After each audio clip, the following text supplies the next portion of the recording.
O artigo a seguir foi escrito por Otto de Alencar de Sá Pereira, advogado, professor e historiador, que por sinal é conservador. É preciso ressaltar que a caneta encapisadora não compactua com ideias estatistas. Este vídeo é de cunho educativo apenas.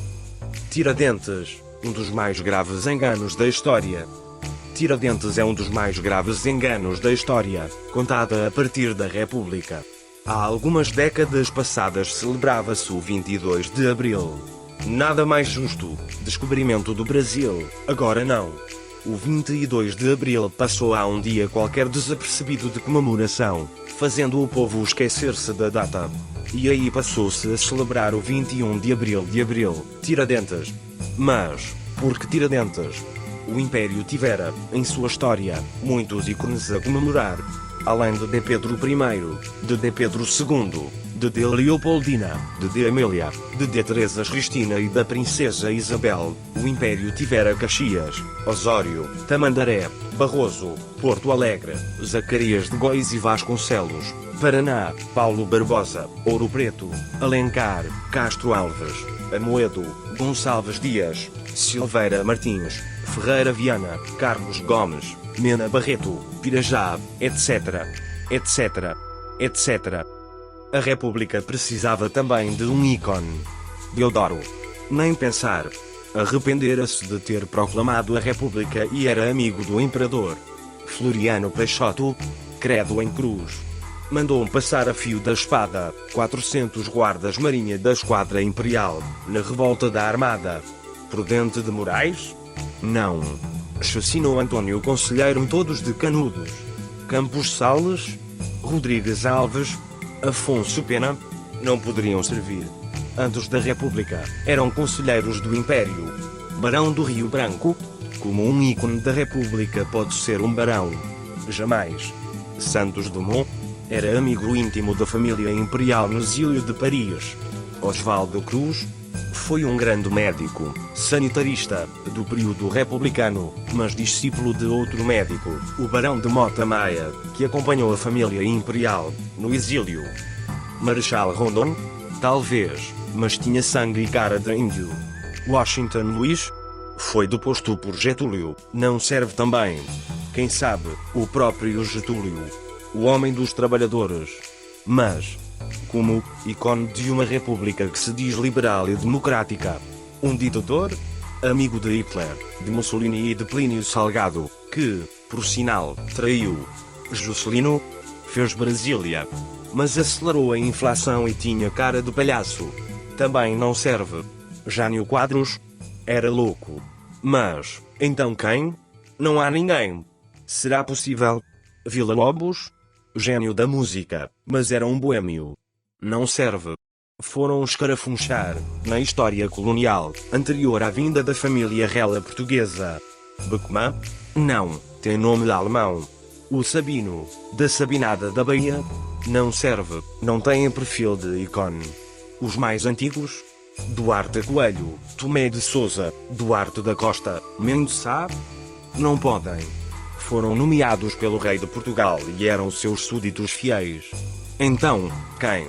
Havia um alferes, suboficial, em Ouro Preto, que foi patriota de fato. Participou da Conjuração Mineira de 1789, conhecida como Inconfidência Mineira, que queria a independência de Minas Gerais, da coroa portuguesa, e era republicano, e foi o único que se declarou, de fato, revolucionário, enquanto os outros negaram, em tribunal. Os outros eram importantes, padres, juízes, desembargadores, poetas famosos, coronéis, outros oficiais, etc. Mas todos, ou se mataram na prisão, como Alvarenga Peixoto, ou traíram seus ideais negando sua participação na Inconfidência. Tanto que a pena de morte foi reformada em exílio perpétuo para a África, que não foi perpétuo, pois 33 anos depois, D. Pedro I proclamava a independência, não só de Minas, mas do Brasil todo, e eles puderam voltar. Alguns voltaram já no tempo de D. João VI. Nenhum deles, portanto, serve de ícone republicano, mas e o alferes? Não é muito insignificante? Ainda mais que nas horas vagas era barbeiro, e como costume da época, também arrancava dentes, cabelo, barba e dentes, por favor, e o fulano sentava-se, corajosamente, na cadeira do Tiradentes. A insignificante e acabou louco, antes de ser enforcado. Se é que foi, há dúvidas. Como era maçom, o teriam salvo e trocado por outro, também condenado à morte. Suspeita-se. É um simples alferes, tirador de dentes. Não faz mal.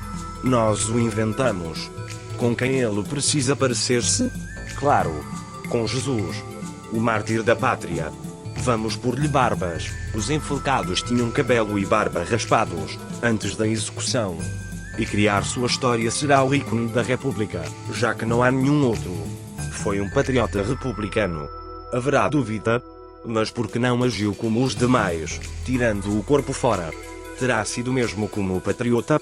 Ou como irresponsável, por causa da loucura?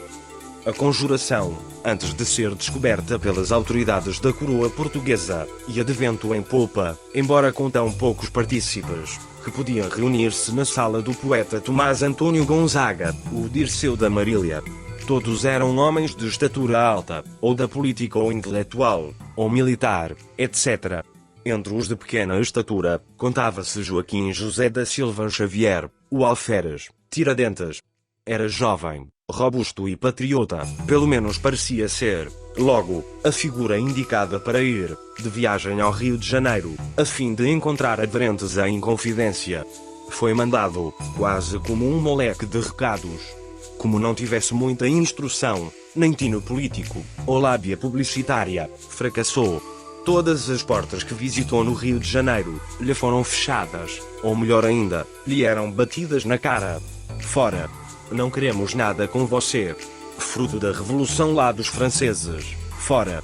E foram tantos os foras, que o já fraco equilíbrio psíquico do Tiradentes tornou-se em loucura. Voltou para o Ouro Preto, ou Vila Rica, como também era chamada a capital da capitania. A volta foi mais dura que a vinda, pois se na vinda sofrera as agruras do viajante daquele tempo, pelo menos havia a esperança. À volta, teve as mesmas agruras, mas sem a esperança. E a falta da esperança aumentou a insanidez.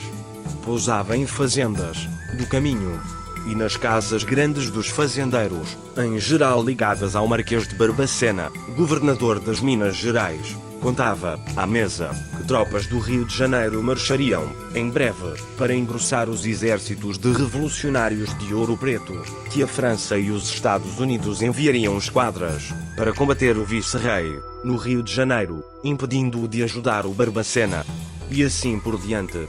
Em cada parada, até Ouro Preto, aumentavam seus delírios. Resultado, o Marquês de Barbacena ficou sabendo de tudo, antes mesmo que o traidor Silvério dos Reis lhe contasse. Por isso não deu guarida ao Silvério e mandou prendê-lo também. Também, porque, mal Tiradentes chegou a Ouro Preto, foi encarcerado, junto com todos os outros inconfidentes, que ele havia delatado, na mais pura ingenuidade dos insensatos e loucos. Como já dissemos, foram todos a tribunal, e negaram, menos ele. O processo chegou a Lisboa e o Alto Tribunal da Corte condenou todos à pena máxima, forca. Mas reinava em Portugal uma mulher, a Rainha de Maria I, que ainda não tinha perdido suas faculdades mentais. E como mulher e bondosa católica reformou a sentença de morte, para degredo em Angola, menos para Tiradentes, que havia confessado o crime de lesa majestade. Dizem que mais tarde, de Maria I, melhor informada da insanidade de Tiradentes, reformara também sua sentença, para degredo, mas a reforma da sentença teria chegado tardiamente, pois Tiradentes já tinha sido enforcado. O ícone da República, o alferes Tiradentes, é uma figura tão paradoxal, quanto a própria conjuração que se pavonou do título de Inconfidência. Quem não conhece bem o latim, não entendeu porque a coroa portuguesa chamou o movimento de Inconfidência. Porque inconfidere, em latim, é o contrário de fidere. Fidere é confiar, inconfidere é desconfiar.